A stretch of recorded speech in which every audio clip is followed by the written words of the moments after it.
Um, Sandico is abroad. Tatlo is also abroad. There is an ongoing coordination already with the Department of Foreign Affairs and Immigration. Hinihintay namin yung pagbalik nila. And yung tatlo ma'am, continuing ang manhunt operation, although they told them of the sent already surrender killers. We must understand na yung tatlo kasi hinahanap na nasa local. Although nakita natin na mataas ang posisyon nila sa company yun, but dami lang po. So basically, they do not have the money and capacity to pay for a lawyer at sarili nila. Pero kasi sir, despite na dami, they communicated already na Pero sir, wala rin information na kung nakalabas na rin sila ng bansa. they're here now. That's the reason why 2 days ago may mga information kami pinapalawak namin. Narinig nyo na-cover nyo naman siguro yung sa hotel dito sa Metro Manila. And the one that we have searched in Region 5. Sir, ano ba po yung mga nasa ibang bansa na aside from po yung dalawang bata po, nag-send na sila ng surrender killers, diba? Pero kailan po ba yung inaasahan na pagdating nila sa Pilipinas? We're closely coordinating with immigration. We hope na bumalik sila kasi I think there is an effort also coming from the government to cancel the passports. Sir, doon na lang sa September 21, yung mga nakasuhan na, can we name na a few na talagang mga big personalities na nakasuhan regarding sa September 21 na? The case is already filed in court now.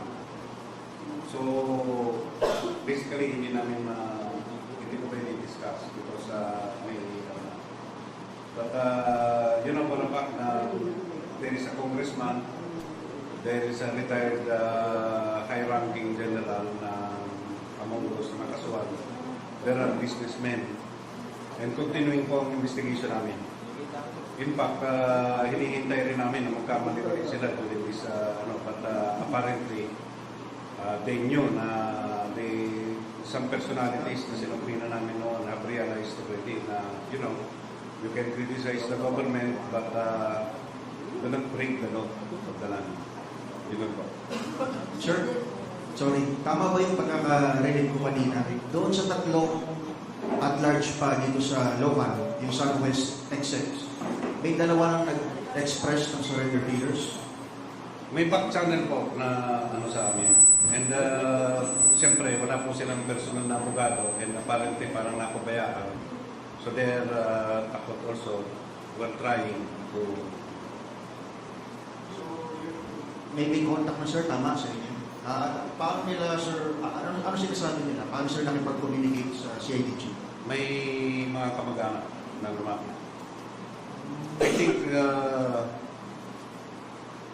I think yung credibility ng CIDG was well established na igagalang namin yung karapatan nila. That's why yung mga certain kamag-anak ang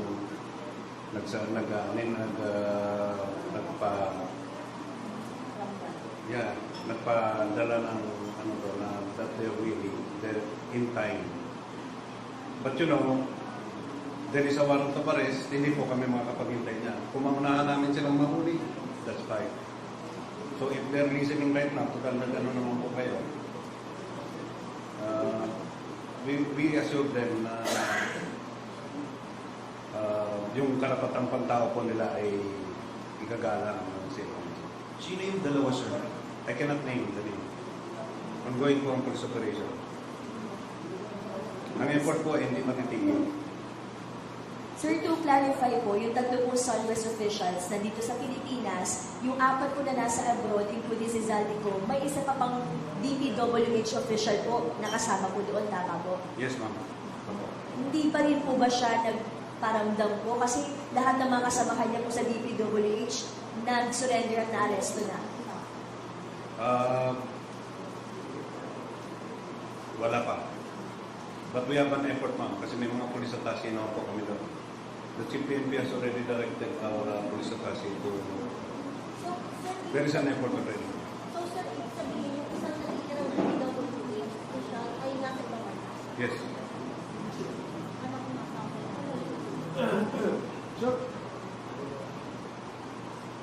So, yung raid sa Pasay City Hotel last week,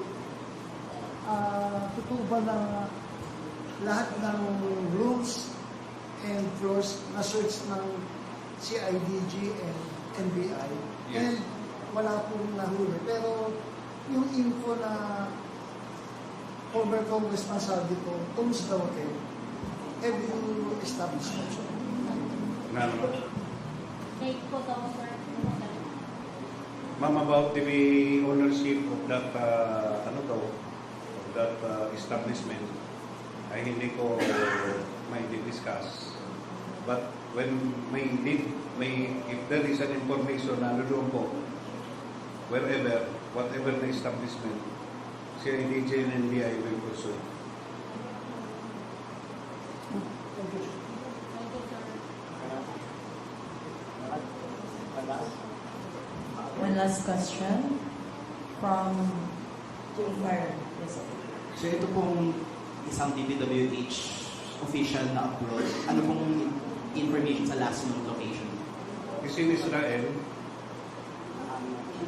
Yeah, yan ang last na information namin. Sakar. Thank you very much, sir. To the director, CIDG, thank you very much, sir, for gracing with us today. Thank you.